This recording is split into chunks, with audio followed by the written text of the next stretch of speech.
Now, if a tree falls in a forest and no one's around to hear it, does it make a sound? Well, that's the age-old philosophical thought experiment about perception and observation. But after this weekend, we can modify it this way. If a Trump march draws tens of thousands, maybe hundreds of thousands of peaceful, patriotic people to Washington, and no one's around to report it, did it really occur? Well, it was billed as the Million MAGA March. That's more than tens of thousands. And you look at it by the overhead shots, it could be one of the biggest grassroots protests the Capitol has ever seen. Attendees were families, young, old, black, white, Hispanic. They came from near and far, all to support the America First agenda and to stand with the man who has endured so much in order to lead the movement. To support one of the best presidents, okay, which is President Trump. We need Trump forever. For the very first time, I voted.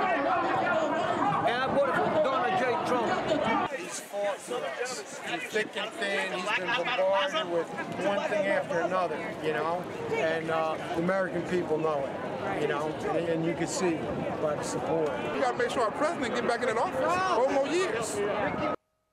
Now, it's a fair guess that most in that gigantic crowd are convinced that Trump won the election. And it's likewise reasonable for them to conclude that they don't have much trust in the U.S. media. Now, pockets, by the way, were even chanting against this news channel for what they perceive as election night bias against the president. Others were rightfully outraged that few networks were even carrying the rally at all. And the ones who did were only interested in insulting the attendees. The president's supporters, they've poured into the streets of Washington this weekend to try to give life to these unfounded and baseless claims of a rigged election. How did this become normal? I think with some of these demonstrators, good luck getting a clear or fact-based, logical answer to some of the questions you're posing. These people are fundamentally a joke. These aren't serious people. These are members of a cult. I hope they get frostbite. I hope they get frostbite, is what he said. Now, remember, these talking heads are some of the kind, tolerant, unifying, and loving people that Biden and Harris claim make up their movement. Well, 73 million people voted for President Trump, and it's not too much for them to expect, is it, that the media treat them fairly and respectfully. Likewise, it's not too much for them to expect that only legal votes will be counted and that their votes must not be nullified due to fraud. Now, for years now, I've been speaking about this type of honest, hardworking Americans who came to Washington over the weekend. And throughout this time, the so-called elites in our nation's capital have responded to the legitimate concerns of American citizens with mockery and contempt. It's dumbfounding to me that the media and Democrats still don't understand what a stupid strategy it is to alienate and dismiss all of these Americans. I think they're making the same mistake they made back in 2009 and 2010 when the much smaller Tea Party movement started. You see the Tea Party movement as a real political force this year? Look, it seems to be a very successful private enterprise. Nobody actually knows what they're for. We just know what they are against. It's not about taxes. This is about hating a black man in the White House. We call it AstroTurf. It's not really a grassroots movement. Those of you who are watching certain news channels that on which I'm not very popular, and you see folks waving tea bags around. They thought that all that condescension would make the movement go away. But it only made the Tea Party stronger. Less than 2 years after those insults, Republicans took control of the House in 2010. Now, some of the Tea Party candidates included those little-known people, Kristi Noem, Marco Rubio, Ted Cruz, Rand Paul, Tim Scott, and Mike Lee. And 4 years later, the GOP took control of the Senate. 2 years after that, Donald Trump was elected president. Now, the difference between the Tea Party then and President Trump's movement now is that this movement now has a lot more clarity about what it wants. The same Trump economic and foreign policy agenda that led to higher wages, fewer wars. And whatever the final Electoral College tally is in this election, this movement has a proven track record of success on everything from achieving our energy independence, to challenging China, to fast-tracking a COVID vaccine, to raising family incomes. The results were so impressive that not only did President Trump broaden his coalition among working-class Americans, but he helped grow the party's numbers in the House. When all those vaunted media experts with all their credentials were predicting the opposite. They claimed Trump was going to shrink the party, remember that? Especially among minorities. Wrong again.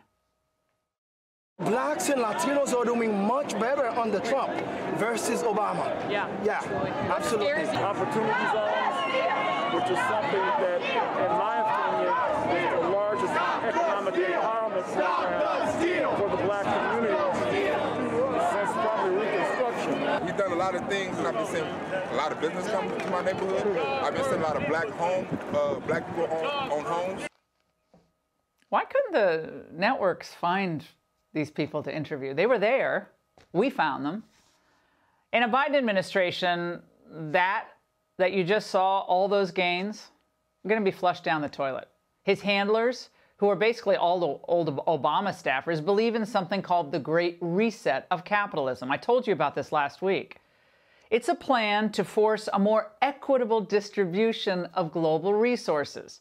Translation, most Americans will have less freedom and less money, except for the same elites who always find a way around the rules.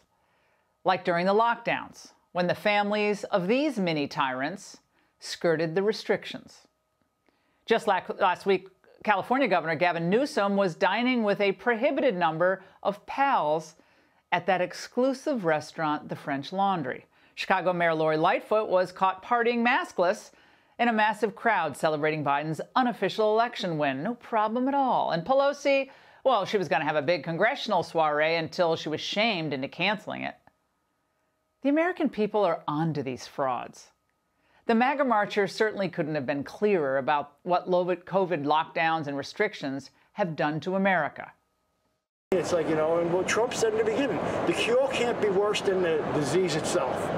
People, we still need to go on. Trying to finish off any business that was able to hang on by the skin of their teeth, and the last closures, they'll finish them off. People are hurting.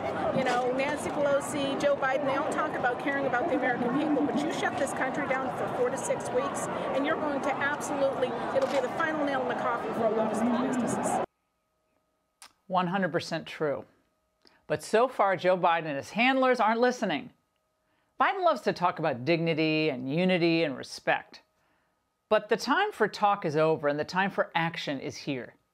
Because if Biden really wanted to unite the country, he wouldn't even be entertaining the idea of destroying our current economic recovery with another devastating lockdown or series of lockdowns.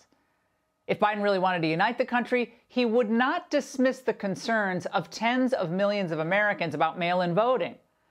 Instead, he'd do something like, appoint a bipartisan commission to answer every question about how this election was conducted and to make certain that we will never have to wait so long for an accurate count. And if Joe Biden really wanted to unite the country, he would have personally and on camera condemn the BLM and Antifa thugs who beat, kicked, and harassed Trump supporters on Saturday. He has done none of these things.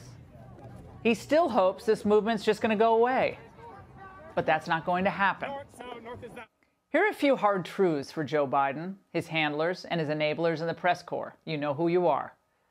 The pro-Trump throngs didn't show up in D.C. on Saturday because of conservative media, because we told them to.